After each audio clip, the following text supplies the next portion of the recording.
Napakinggan niyo na ba tong kantang to? Bakit parang sa akin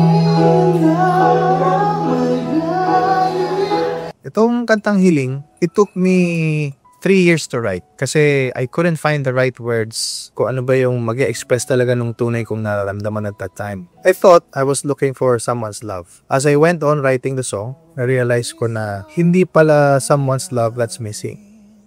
It's actually God's love.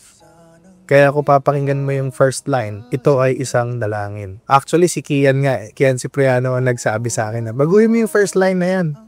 Kasi ano yan mukhang prayer yung song. And then at that time, when I was really hoping to find that person, nako-compare ko yung sarili ko sa ibang tao.